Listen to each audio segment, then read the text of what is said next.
प्रिय भक्तगण, आज हम आपको एक कथा का श्रवण करा रहे हैं जो सुनने मात्र से आपके जीवन में सुख समृद्धि और धन की वर्षा होगी। तो चलिए कथा को प्रारंभ करते हैं। हरे कृष्ण, ओम नमः शिवाय। प्रेम से बोलिए जगत जननी माता जगदम्बा माई की जय। ओम नारायणाय नमः। प्रिय भक्तगण, हमारे चैनल में आप सभी का स्वागत है। आज हम आपको बहुत ही दुर्लभ एवं महत्वपूर्ण कथा सुनाते हैं। इस कथा को आप लोग बड़े ही प्रेम और प्रसन्न चित्त मन के साथ सुनिएगा। प्रिय भक्तगण, आज हम आपको निर्जला एकादशी की व्रत कथा श्रवण कराएंगे। अगर आप इस चैनल पर नए आए हैं तो सबसे पहले चैनल को सब्सक्राइब कर लीजिए। सेल्फ जीत भक्ति चैनल को सब्सक्राइब करके वीडियो को लाइक कर दीजिए और अपने प्रिय लोगों और साथियों को भी शेयर कीजिए। एकादशी व्रत हिंदुओं में सबसे अधिक प्रचलित व्रत माना जाता है। वर्ष में 24 एकादशियां आती हैं, किंतु इन सब एकादशियों में ज्येष्ठ शुक्ल एकादशी सबसे बढ़कर फल देने वाली समझी जाती है, क्योंकि इस एक एकादशी का व्रत रखने से वर्ष भर की एकादशियों के व्रत का फल प्राप्त होता है। निर्जला एकादशी व्रत अत्यंत संयम साध्य है। इस युग में यह व्रत संपूर्ण सुख भोग और अंत में मोक्ष कहा गया है। कृष्ण पक्ष और शुक्ल पक्ष दोनों पक्षों की एकादशियों में अन्न खाना वर्जित है। निर्जला एकादशी व्रत का पौराणिक महत्व और व्याख्यान भी कम रोचक नहीं है। जब सर्वज्ञ वेद व्यास ने पांडवों को चारों पुरुषार्थ धर्म अर्थ काम और मोक्ष देने वाली एकादशी का व्रत संकल्प कराया था, तब युधिष्ठिर ने कहा, जनार्दन, ज्येष्ठ मास के शुक्ल पक्ष में जो एकादशी पड़ती है, कृपया उसका वर्णन कीजिए। भगवान श्री कृष्ण ने कहा, हे राजन, इसका वर्णन परम धर्मात्मा सत्यवती नंदन व्यास जी करेंगे, क्योंकि ये संपूर्ण शास्त्रों के तत्वज्ञ और वेदांतों के पारंगत विद्वान हैं। तब वेद व्यास जी ने कहने लगे, कृष्ण पक्ष और शुक्ल पक्ष दोनों पक्षों की एकादशी में अन्न खाना वर्जित है। द्वादशी के दिन स्नान करके पवित्र हो और फूलों से भगवान केशव की पूजा करें। फिर नित्य कर्म समाप्त होने के पश्चात पहले ब्राह्मणों को भोजन देकर अंत में स्वयं भोजन करें। यह सुनकर भीमसेन बोले, परम बुद्धिमान पितामहा, मेरी उत्तम बात सुनिए।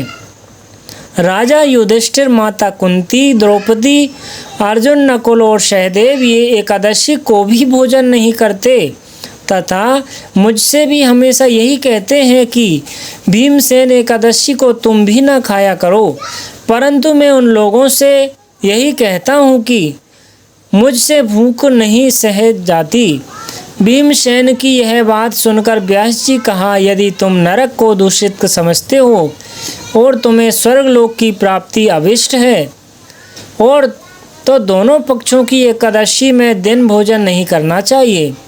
भीमसेन बोले, महाबुद्धिमान पितामहा, मैं आपके सामने सच कहता हूँ, मुझसे एक बार भोजन करने की भी व्रत नहीं किया जा सकता, तो फिर उपवास करके मैं कैसे रह सकता हूँ।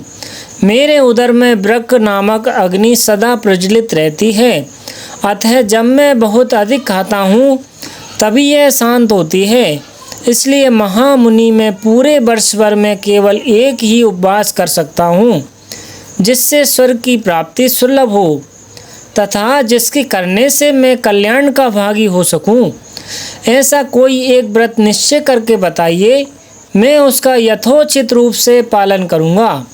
व्यास जी ने कहा, भीम, ज्येष्ठ मास में सूर्य वृष राशि पर हो या मिथुन राशि पर शुक्ल पक्ष में जो एकादशी हो, उसका यत्न पूर्वक निर्जल व्रत करो। केवल कुल्ला या आचमन करने के लिए मुख में जल डाल सकते हो, उसको छोड़कर किसी प्रकार का जल विद्वान पुरुष मुख में ना डालें, अन्यथा व्रत भंग हो जाता है। एकादशी को सूर्योदय से लेकर दूसरे दिन के सूर्योदय तक मनुष्य जल का त्याग करे तो यह व्रत पूर्ण होता है तदंतर द्वादशी को प्रभात काल में स्नान करके ब्राह्मणों को विधि पूर्वक जल और स्वर्ण का दान करें। इस प्रकार सब कार्य पूरा करके जितेंद्रिय पुरुष ब्राह्मणों के साथ भोजन करें। वर्ष भर में जितनी एकादशियां होती हैं उन सब का फल निर्जला एकादशी के पालन मात्र से मनुष्य प्राप्त कर लेता है। इसमें तनिक भी कोई संदेह नहीं है। शंख चक्र और गदा धारण करने वाले भगवान केशव ने मुझसे कहा था कि यदि मानव सबको छोड़कर एकमात्र मेरी शरण में आ जाए और एकादशी को निराहार रहे तो वह सब पापों से छूट जाता है। एकादशी व्रत करने वाले पुरुष के पास विशाल काय, विकराल आकृति और काले रंग वाले दंड पाशधारी भयंकर यमदूत नहीं आते। अंत काल में पीताम्बरधारी सौम्य स्वभाव वाले, हाथ में सुदर्शन धारण करने वाले और मन में समान वेगशाली विष्णु दूत आखिर इस वैष्णव पुरुष को भगवान विष्णु के धाम में ले जाते हैं। अतः निर्जला एकादशी को पूर्ण यत्न करके उपवास और श्री हरि का पूजन करें। स्त्री हो या पुरुष, यदि उसने मेरु पर्वत के बराबर भी महान पाप किया हो तो वह सब इस एकादशी व्रत के प्रभाव से भस्म हो जाता है। जो मनुष्य उस दिन जल के नियम का पालन करता है वह पुण्य का भागी होता है। उसे एक एक प्रहर में कोटि कोटि स्वर्ण मुद्रा दान करने का फल प्राप्त होता है। सुना गया है मनुष्य निर्जला एकादशी के दिन स्नान, दान, जप, होम आदि जो कुछ भी करता है वह सब अक्षय होता है। यह भगवान श्री कृष्ण का कथन है। निर्जला एकादशी को विधि पूर्वक उत्तम रीति से उपवास करके माना वैष्णव पद को प्राप्त कर लेता है। जो मनुष्य एकादशी के दिन अन्न खाता है वह पाप का भोजन करता है। इस लोक में वह चांडाल के समान और मरने के पर दुर्गति को प्राप्त होता है। जो ज्येष्ठ के शुक्ल पक्ष में एकादशी को उपवास करके दान करेंगे वे परम पद को प्राप्त होंगे। जिन्होंने एकादशी को उपवास किया है वे ब्रह्म हत्यारे, शराबी, चोर, गुरुद्रोही होने पर भी सब पातकों से मुक्त हो जाते हैं। कुंती नंदन, निर्जला एकादशी के दिन श्रद्धालु स्त्री पुरुषों के लिए जो विशेष दान और कर्तव्य विहित है उन्हें सुनो। उस दिन जल में शयन करने वाले भगवान विष्णु का पूजन और जलमयी धेनु का दान करना चाहिए अथवा प्रत्यक्ष धेनु या घृतमयी धेनु का दान उचित है। पर्याप्त दक्षिणा और भांति भांति के मिष्ठानों द्वारा यत्न पूर्वक ब्राह्मणों को संतुष्ट करना चाहिए। ऐसा करने से ब्राह्मण अवश्य संतुष्ट होते हैं और उनके संतुष्ट होने पर श्री हरि मोक्ष प्रदान करते हैं। जिन्होंने शम, दम और दान में प्रतिबद्ध हो श्री हरि की पूजा और रात्रि में जागरण करते हुए इस निर्जला एकादशी का व्रत किया है उन्होंने अपने साथ ही बीती हुई 100 पीढ़ियों और आने वाले 100 पीढ़ियों को भगवान वासुदेव के परम धाम में पहुंचा दिया है। निर्जला एकादशी के दिन अन्न, वस्त्र, गौ, जल, शय्या, सुंदर आसन, कमंडलू तथा छाता दान करने वाले चाहिए। जो श्रेष्ठ तथा सुपात्र ब्राह्मण को जूता दान करता है वह सोने के विमान पर बैठकर स्वर्गलोक में प्रतिष्ठित होता है।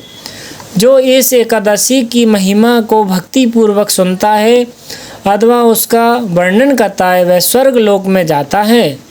चतुर्दशी युक्त अमावस्या को सूर्य ग्रहण के समय श्रद्धा करके मनुष्य जिस फल को प्राप्त करता है वही फल इसके श्रवण से भी प्राप्त होता है।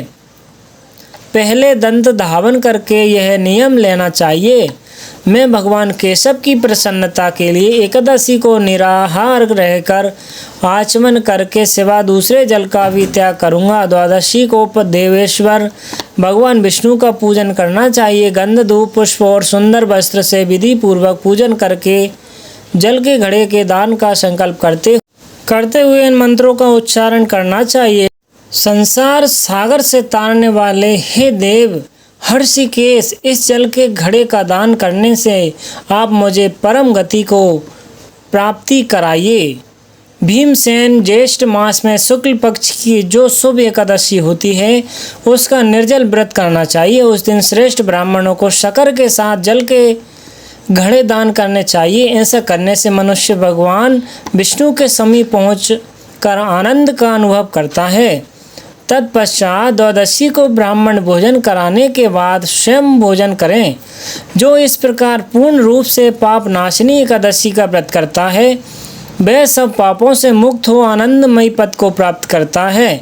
यह सुनकर भीमसेन ने इस शुभ एकादशी का व्रत आरंभ कर दिया। तब से यह लोक में पांडव द्वादशी के नाम से भी विख्यात हुई। ज्येष्ठ शुक्ल पक्ष एकादशी के ही दिन भगवान श्री कृष्ण ने देवी रुक्मणी का हरण किया था। अतः यह एकादशी रुक्मणी हरण एकादशी के नाम से भी जानी जाती है। प्रिय भक्तगणों, अब हम आरती का श्रवण करेंगे।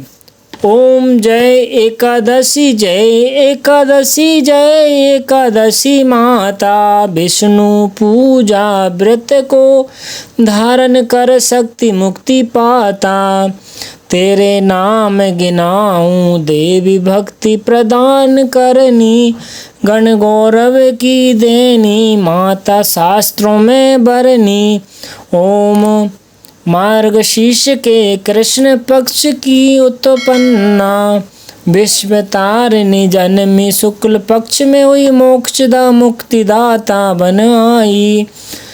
पोष में श्री कृष्ण पक्ष की सफला नामक शुक्ल पक्ष में होए पुत्र दानंद अधिक रहे। नाम षट तिला माघ मास में कृष्ण पक्ष आवे, शुक्ल पक्ष में जया कहावे विजय सदा पावे। विजया फाल्गुन कृष्ण पक्ष में शुक्ला आम्ल की पाप मोचनी। कृष्ण पक्ष में चैत्र महाबली की, चैत्र शुक्ल में नाम काम दाधन देने वाली। नाम वरुथिनी कृष्ण पक्ष में वैशाख महावाली, शुक्ल पक्ष में होए मोहिनी अपरा ज्येष्ठ कृष्ण पक्षी। नाम निर्जला सब सुख करनी शुक्ल पक्ष रखी। योगिनी नाम आषाढ़ में जानो कृष्ण पक्ष करनी। देवसैनी नाम कहायो शुक्ल पक्ष धरनी। कामिका श्रवण मास में आवे, कृष्ण पक्ष कहिए श्रावण शुक्ल होए। पवित्र आनंद से रहिए, अजा भाद्रपद कृष्ण पक्ष की परिवर्तनी शुक्ला। इंद्रा आश्विन कृष्ण पक्ष में व्रत से भव सागर निकला।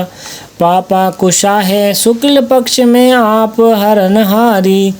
रमा मास कार्तिक में आवे सुखदायक बहारी।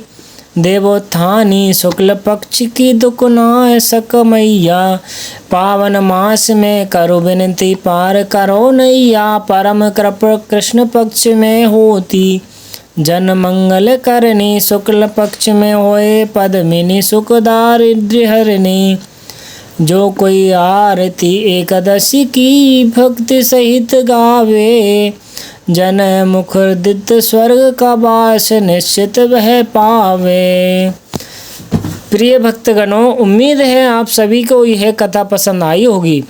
अगर आप इसी तरह की पौराणिक कथाएं, भागवत कथाएं सबसे पहले अपने मोबाइल पर पाना चाहते हैं तो वीडियो को लाइक करके चैनल को सब्सक्राइब कर लीजिए। साथ ही कमेंट्स में ओम नमो भगवते वासुदेवाय नमः लिख दीजिए।